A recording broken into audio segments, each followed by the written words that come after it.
તો આપણે જોઈ રહ્યા છીએ પહેલાં તો એ લખેલું છે લાભ મેળવવાની પાત્રતા, ઠીક છે। તો અહીં લખેલું છે નોંધાયેલા બાંધકામ શ્રમિક કોઈ પણ 2 બાળકોને વર્ષમાં એકવાર, ઠીક છે। 2 બાળકોને મળે, જો તમારે વધીને 2 બાળકોને મળે, 2 બાળકોને તમે જો કોલેજ ટાઈમ ભરો ફોર્મ તો 10-10 કરીને 20,000 એવી રીતે મળે, બરાબર।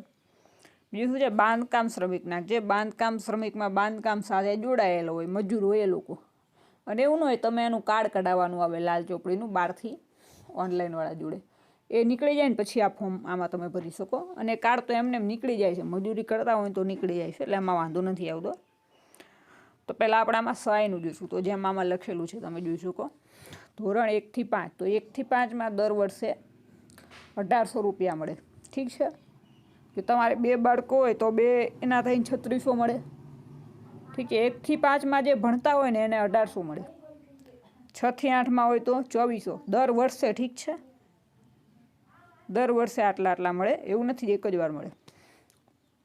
જોઈ શકો તમે 9 થી 10, તો 9 થી 10માં 8000 મળે છે, ઠીક છે। વર્ષે 8000 મળે તમને, 9માં 8000 મળે, 10માં 8000 મળે। પછી ધોરણ 11-12 એમાં 10000 મળે, 11માં પણ 10000 મળશે, 12માં 10000 મળશે, અને કોલેજ ટાઈમ પણ 10000 મળશે દર વર્ષે।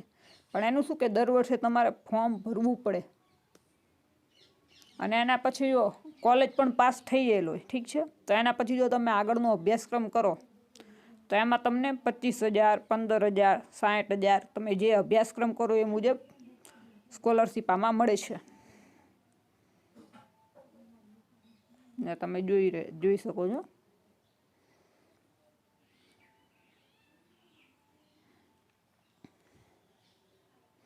હવે બીજું કે જરૂરી ડોક્યુમેન્ટ શું જોઈએ, જેવું કે પહેલાં મેં તમને કીધું કે લાલ ચોપડીનું બીજું નામ શું, ઈ નિર્માણ કાર્ડ, ઠીક છે।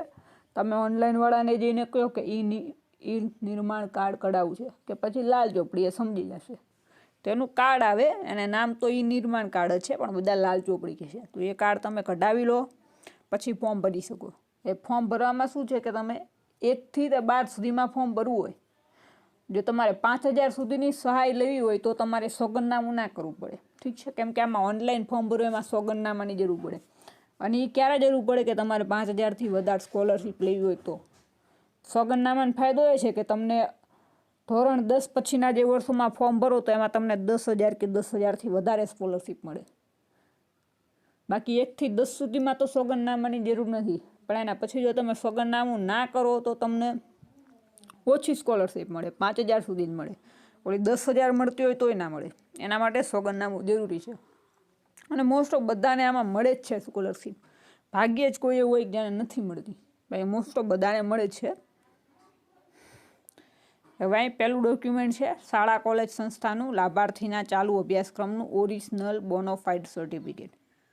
હવે બોનોફાઇડ સર્ટિફિકેટનું શું કે કોલેજનું જે બોનોફાઇડ સર્ટિફિકેટ આવે એ નહીં, લાલ ચોપડી માટે કરાવવાનું, કે તમે કોલેજે જઈને કહો કે અમારે લાલ ચોપડીની સ્કોલરશીપમાં ફોર્મ ભરવાનું છે, તો એના માટે અમને બોનોફાઇડ માટે લેટર પેડ ઉપર લખાણ કરી દો, તો કોલેજવાળા એની ફી કંઈ ના હોય, કોલેજવાળાએ કરી આપવું પડે અને મફતમાં કરી આપે। એમાં શું હોય, ખાલી અંદર લખેલું હોય કે નામ લખેલું હોય વિદ્યાર્થીઓને કે આ વિદ્યાર્થી આ વર્ષમાં અમારે ત્યાં સેમેસ્ટરમાં અત્યારે અભ્યાસ કરે છે, અભ્યાસનું આટલાનું વર્ષ છે, અને તેમણે સરકાર તરફથી અન્ય કોઈ સ્કોલરશીપની સહાય નથી લીધેલી, અને પછી એનો શાળાનો કે કોલેજનો સહી સિક્કો, બસ આટલું જ હોય બોનોફાઇડ સર્ટિમાં, બીજું કંઈ ના હોય।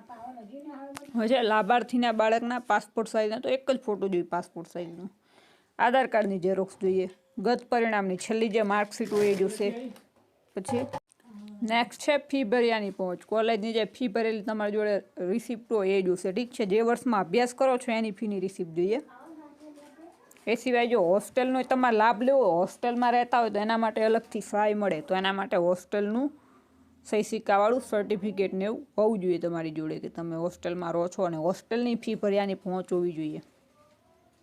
એ પુસ્તક સહાય પણ મળે, તો એના માટે પુસ્તક ખરીદતા હોય એનું ઓરિજિનલ બિલ જોઈએ।